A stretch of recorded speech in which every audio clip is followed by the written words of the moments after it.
morning, Soraya. Hey, how you doing? I'm doing pretty good this morning. It's early, it's crisp. It's fall. It's fall. Yes, yes, it is fall. But this morning we decided to do another album focus Yes. episode, didn't we? Now, it is an album focus that Jeff and I have wanted to do for a while. And now seems like as good a time as any. Yeah, for sure. And the band we're going to focus on is Mary's Danish.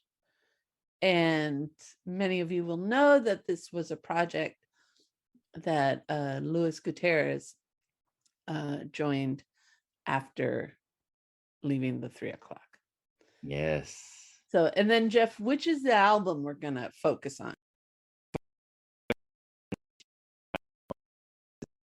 The meat of their sandwich of 3. So this is the middle one of 3. They put out 3. Right. Awesome. Let's jump into it. Hi, this is Soraya. And this is Jeff. Our podcast is called Paisley Stage Raspberry and Rhyme, a podcast where the two of us play music that we like and share anecdotes and background about the tunes. We hope you'll join our conversation. And without further ado, a grubiar. Let's get groovy.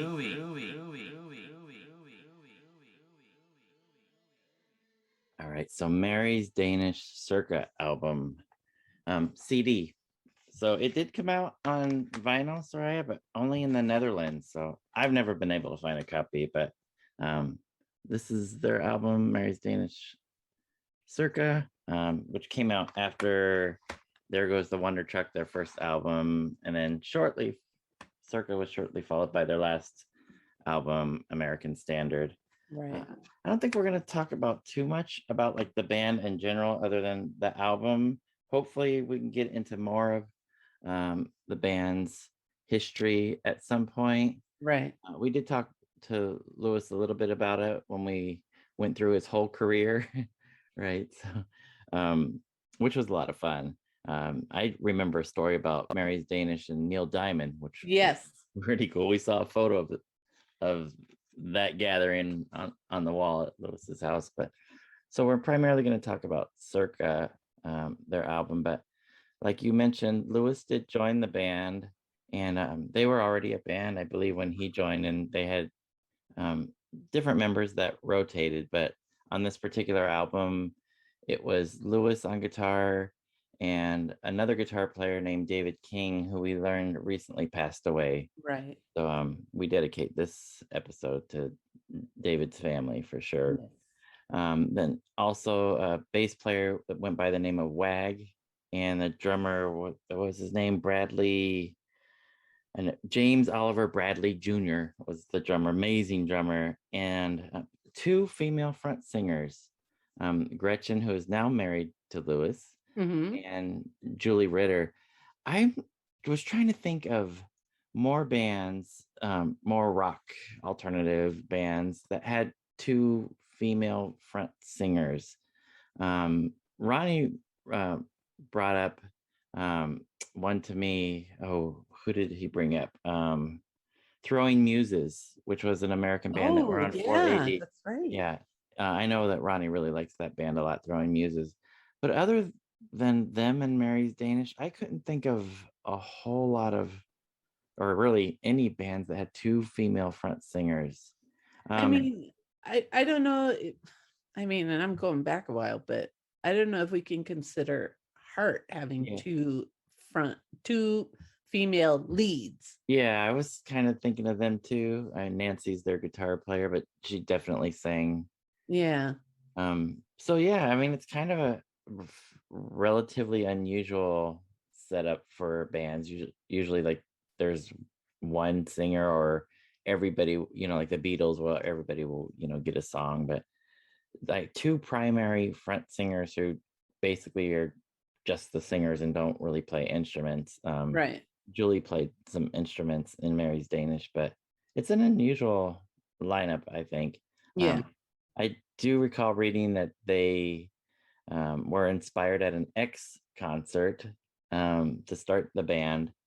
Gretchen had mentioned that. I thought that was kind of neat because I can kind of hear similarities in the arrangements of the vocals, because John Doe and Exene would kind of sing like that. Of course, male and female vocals.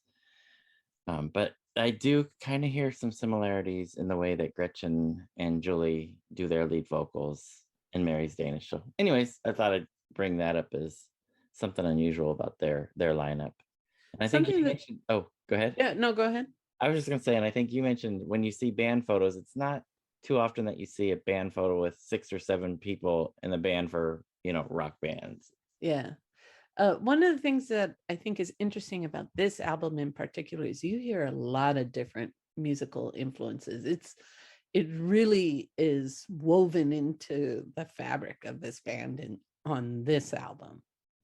And when you put it in the context of time, okay, so we're talking early 90s, there were a lot of different bands starting to kind of emerge. And this was a unique band. They had a really different sound. And I say let's dig in. Okay, Let's start with one of yours. Did you fall back into your pattern of picking the lead off track? I did. I mean, I did. So, I mean, I've been going to these emotional support groups for picking non-lead off tracks, and this support group helped for a little bit, but I just fell back into my old ways. But who knows? Fell off the wagon for a bit. But so here we are, starting with the lead off track on Circa. I did want to mention there's 17 songs on this. I want to talk a little bit about that later, being in the CD environment. But Yellow Creep Around is the lead off song. I know that their label released a promo CD of this, but I don't know if it was actually a single per se. There's another track on the album I think that they kind of pushed for their single. But anyways, let's listen to Yellow Creep Around, and we'll talk about it later. Sounds good.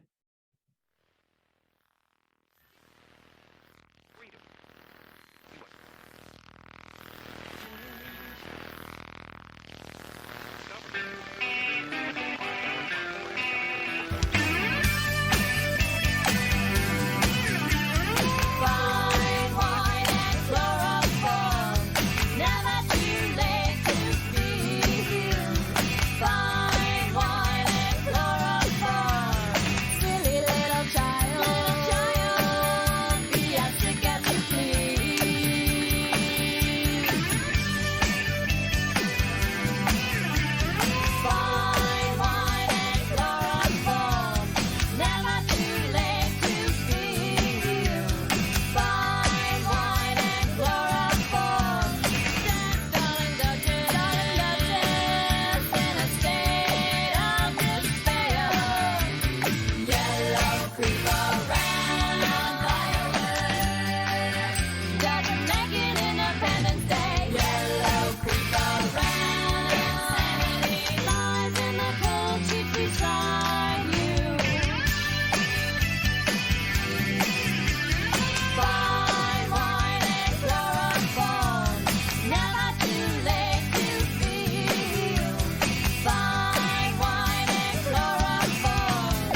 like that little chime at the end. Right. So Permanent Green Light sings about wine and conversation. Mary's Danish sings about wine and chloroform. So I think it's a totally different situation. Very different. Yeah. And they do it with a really happy, clappy beat too. Right. Yeah. There's some pretty dark subject matter and a few Yes. songs, but yeah. So I feel like this is definitely one of the more poppier songs. I like the entire album. Again, it's 17 songs on the CD, but this song I think is super catchy. Yes. And like you mentioned, there's a lot of influences. You can hear a lot of rock, some funk, soul here, even some folk. Later, there's Julie plays accordion on a few songs, but this song is definitely one that really stands out to me. But one thing that I wanted to mention at this time, a couple things, when CDs came about, they were able to hold a lot more information than vinyl albums. And there's pros and cons, of course, with vinyl and CD. One thing that was always good about CDs when they first came out, I could listen to it in my car. I could listen to it going for a walk with my Sony Discman. Yep. Couple things that you couldn't do with vinyl, right? So you couldn't go for a jog and throw your vinyl on. So that was a cool thing. But to me, Soraya, one thing that I felt like was a disadvantage, and I think it's because of my attention span, is bands started putting more songs onto their albums because they had more space and they could do so, where they couldn't do it on an album that could only hold 30 to 45 minutes. And then when CDs came about, you had these longer albums, 60, 70, 80 minutes, I think. So a lot of songs on Circa, and I love all of them, but for me it makes for a long listen, and I think my attention span, but I like all the songs. And you make a really interesting point about how CDs, they changed how people had access to music, right? Because then it was absolutely on demand wherever you were. You didn't have to be inside a place that had a turntable. But one of the things I also noticed too with being able to put more material is they played around a lot with track placement. So you could almost bet when you had an LP from a band, especially a debut album, that lead off track was pivotal, right? And sometimes, and you're like, okay, this is kind of like the defining song or the song that speaks about this band. With CDs, sometimes you would find that track a little further down. And so I find the track listing to be, I assume it's still purposeful in where it's placed, but I found that you could do deeper dives into an album and find something that really kind of makes that speaks about that band. I don't know, these are just musings on a fall morning, but right. But great point. It's just interesting because you have so many more songs, and we start to see a different portrait of a band. So in my pick, I picked a song that's very different, and I have a small anecdote to share after. So my first pick is Tracy in the Bathroom, Killing Thrills.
telling you, this song is a total freak out.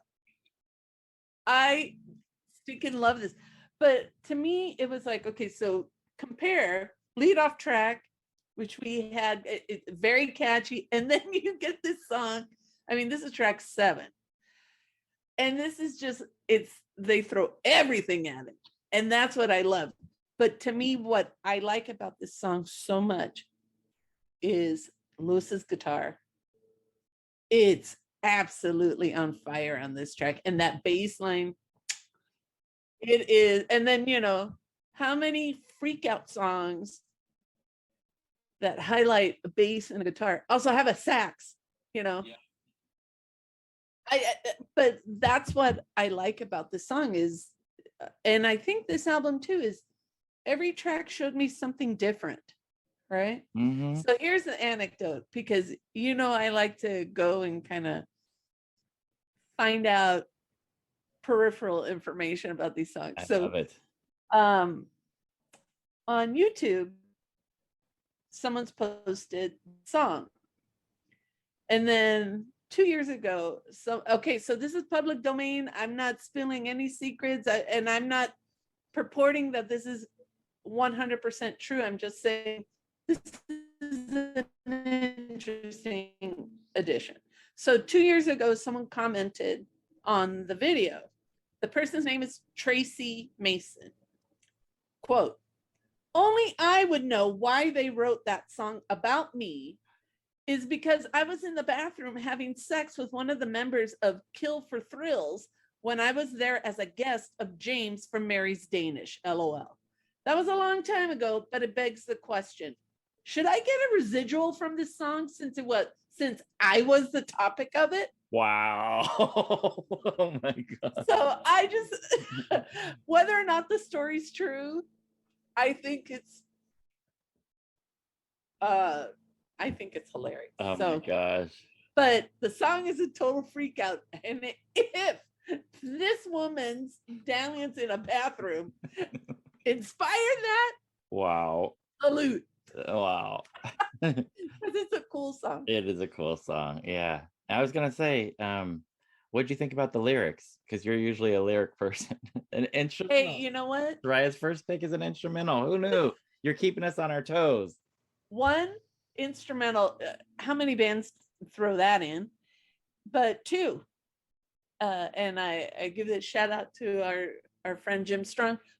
2 minutes, 22 seconds. This is just one big yeah. of sound. Yeah. I love it. Very cool.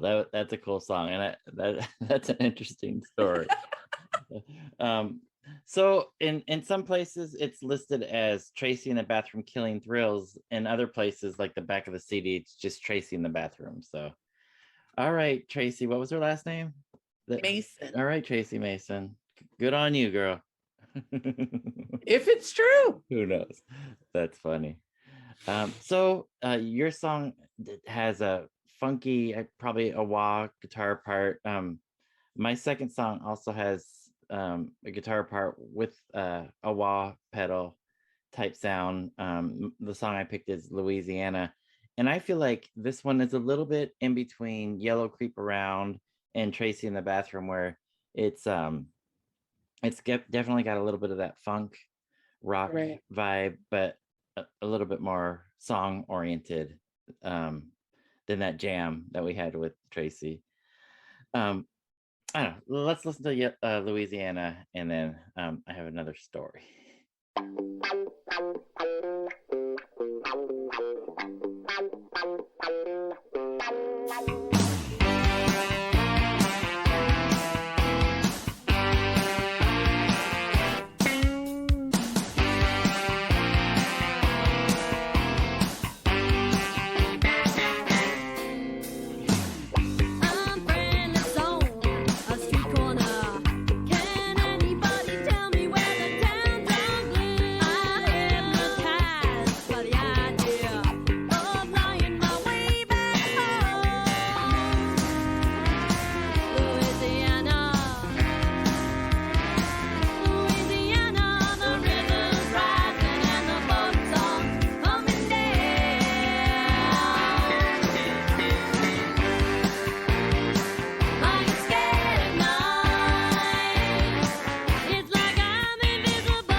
What'd you think of that one? Ooh, so good. That wah-wah pedal. Yeah. Got to work out. Yeah, I like the arrangement too. There's a few different parts, not verse, chorus, bridge, verse, chorus, out kind of thing. The arrangement is really cool on that. And I did want to mention that Julie Ritter, one of the co-lead vocalists, plays accordion on that song, and John Grab is listed as the trombonist on that. So pretty cool to have a funky song like that and a little bit of horns, and the arrangement is really cool. But I did want to take this time to share a little story. Sorry, I don't know that I've ever talked about this. I've been into music since like the age of 5 till present day. One of my first, I think my very first purchase with my own money was the Three Dog Night single. So instead of toys, I was going for vinyl singles at the age of 5. But anyways, there was a period of time about from 1988 to 1992 where I kind of dropped out of listening to music. I had 3 young daughters born 88, 89, and 91. I was working 2 jobs, a full-time job and a part-time job, going to school at the same time, coming home and taking the kids for a walk in the stroller. And during that period of time, I kind of didn't have time for music. So I kind of lost out on whatever, what was going on. I wasn't paying attention to what was going on. And as the girls got a little bit older and they didn't need to be, I wasn't changing diapers all the time or going to work or school. Around very early in 1993, started picking back up and paying more attention to music. And I had found in 93 that, hey, a couple years ago, Lewis had a band, Mary's Danish. And so I bought Circa. I think it was on cassette. My wife, Chris, and I had just started dating. And like I said, I was like, oh, Lewis is in music again, post 3 o'clock. He's doing something. So I looked in our local reader, which I think you guys have the Recycler, or you guys might have a reader too in LA. But there was a reader. Okay, yeah. So it would. I think it's might still exist, but a lot of articles about a lot of different things. It was a free newspaper that you could pick up weekly, and it would show. There was a section that events or entertainment section that would show all the concerts. And I saw that Mary's Danish was playing like that same week that I had just discovered that Lewis was in the band, playing at the Coach House in Southern California at San Juan Capistrano, on a dual lineup with another band that I really liked, Grantley Buffalo. So I asked Chris at one of our first dates, I think our very first date might have been Disneyland, but one of our first dates, if she wanted to go to a concert with me. And we went to see Mary's Danish and Grantley Buffalo. And it was an amazing show. And just seeing Lewis back on stage, totally different Lewis than I had remembered him. He had tattoos on his arms by this time, had cut off shirts, and I think he was wearing jeans, but it wasn't like the paisley polka dot orange hair guy from the 3 o'clock. I mean, this guy looked a little bit rougher, and was coming out with this heavier rock sound, funk sound, wah. And I was like, whoa, mind blown. But they were amazing. And seeing Julie and Gretchen up front, just never heard anything like that. Anyways, so this came out during that period of time when I wasn't really paying attention, and I was very pleasantly surprised getting back into music to discover this. And one last thing before we go to your last pick. As we were listening to Louisiana, another band came to mind. I don't know how popular they were, but there's this band from a Dutch band called Grupo Sportivo. Were you ever aware of them? I know of them. They kind of have like a B-52s vibe, like pretty new wavy and whimsical, I would say. I don't know if that's a good way to describe B-52s, but anyways, they had a lineup where it was like really 3 lead singers, a male and 2 females, and a lot of the times the 2 females would sing. But Louisiana, the way that Julie and Gretchen are singing kind of reminded me of that band. So another band came to mind. But anyway, that is a great song. Yeah, I love everything that they put on it. The arrangement is fantastic. Even the horns. You're okay with the horns? Hell yes. Yes. anytime when there's a brass section on a song, I'm there. Cool. I'm there. Cool. And it just speaks to the fact that I love soul music. I like R&B, and then when you hear it in a rock song, it's like pleasant because you see that kind of brought in. All right, my last pick is a song called Venus Loves Leonard. So I didn't realize that I picked a 7 and a 14. So I guess I was going for multiples of 7. Who knows? But Venus Loves Leonard. And again, song under 3 minutes.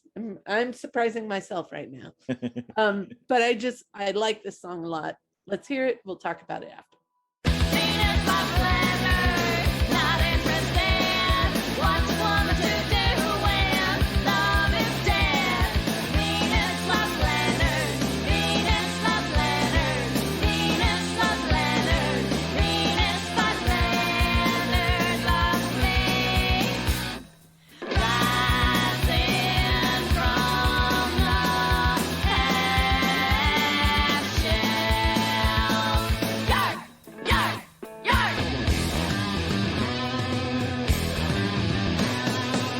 I hear him pounding at my door.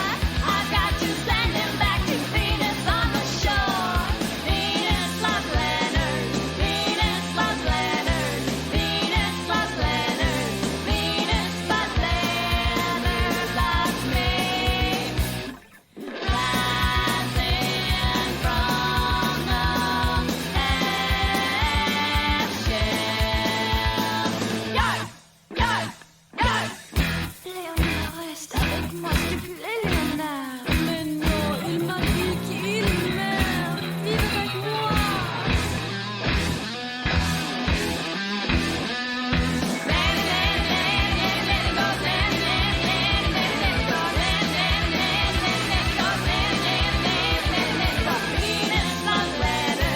Venus loves Leonard, Venus loves Leonard, Venus but Leonard loves me. Rising from the half shell. Yard, yard, yard. Venus loves Leonard, Venus loves Leonard, Venus loves Leonard, Venus but Leonard loves me. Oui, si vous méritez une lettre, vous recevrez une lettre. Je pense que c'est les drogues, alors. Trouvez la porte. Je suis un peu malade, mais c'était un catastrophe. Ça va, ne t'inquiète pas, alors. Tout sera bien.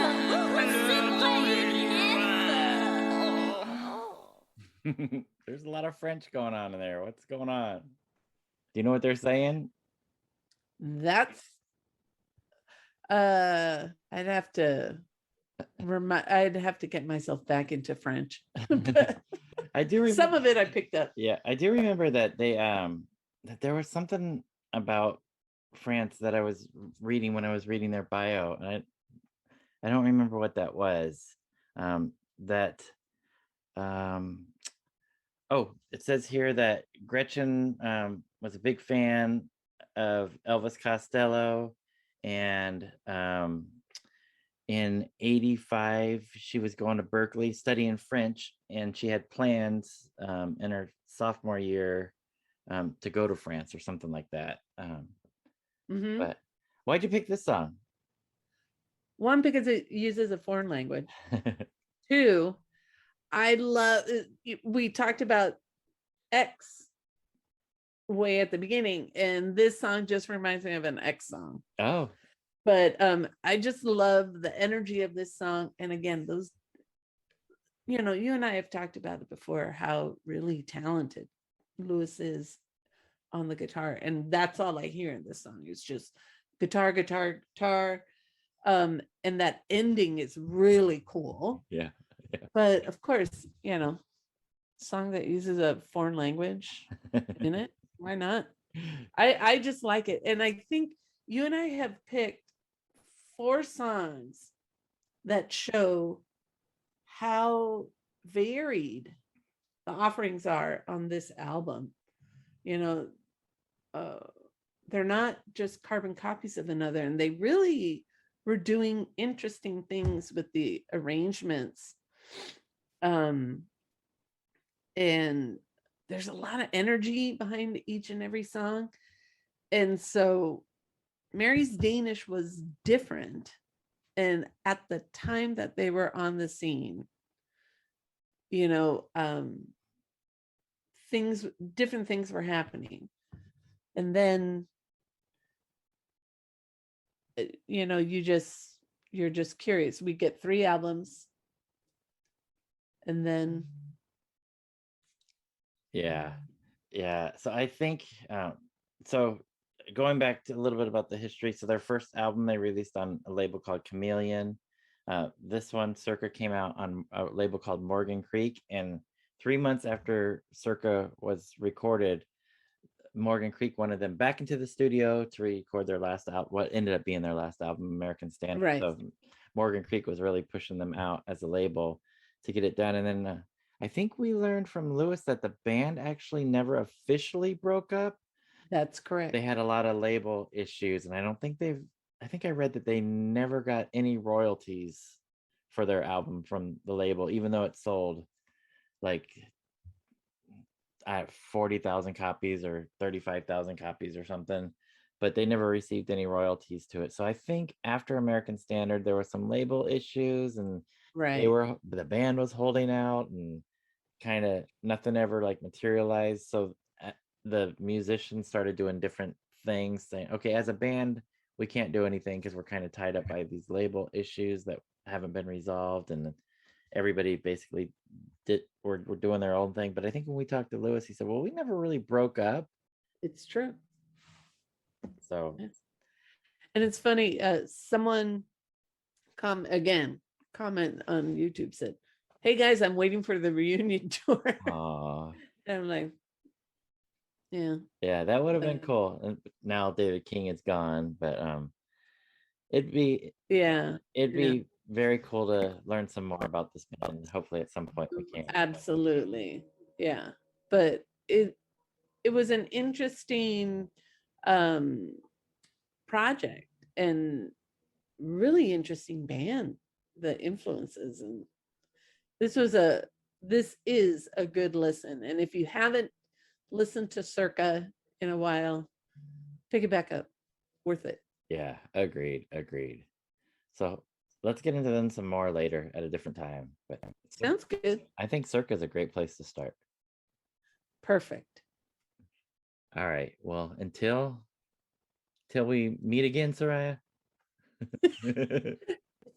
Sounds so final. Yes. Until we see each other again, mi gente, a grullar. Grupo Paisley people.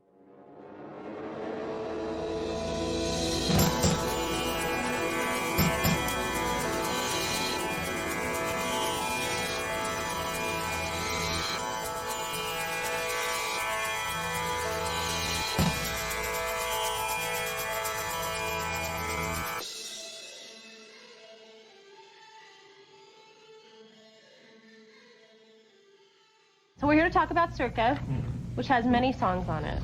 17. 17 and a half, I read. 17 and a half. Yeah. Where does this half portion It's come an in? instrumental. Isn't the instrumental? There's actually a few instrumentals on the album. There's, I think, a total of 14 songs with 3 instrumentals. Will any Meaning, of it, as far as putting the instrumentals on there, I mean, do you think that a radio station would ever play it? I would hope so. I doubt hope it. so. Yeah. Maybe behind like the weather report or something. You know? Well, okay, we'll go get a copy of the album. We'll just play it under the interview. There you go. And we'll get it out there. Subliminal. It's been a long time between this one and There Goes the Wonder Truck. What was the delay and all that stuff? Basically, a lot of red tape from our old record label. We were getting off Chameleon and looking for a new label, which ended up being Morgan Creek. Mm-hmm. And it's just difficult. There's a lot of legal stuff to go through when you're getting off a label. How's this album different? It's the first album that was done with Lewis and James completely in the group. The writing process is a little different. It was much more democratic, and just we wrote much more as a group, and a lot of it was written in the studio, where we booked out a lot of time up at our up at some big old studio in the valley, and we just wrote together as a group. Whereas the other stuff was a little more like Julie and I writing a lot of stuff together, and Gretchen and Wag writing a lot of stuff together. This was much more of a group effort. And let's go back to the phones. Okay. Let's go to this one. Hello. Hello, Gia? Hi. Hi. Yeah, I wanted to ask him a question. You guys sound like the Throwing Muses. Do you think you guys have any influence about them? Not me. I personally don't listen to much of the Throwing Muses. Maybe Gretchen does. Yeah, Julie and I do. Gretchen does. Julie and I do a lot. I really like the Throwing Muses. But as far as influence, I don't think so. I wouldn't say so. But we love them.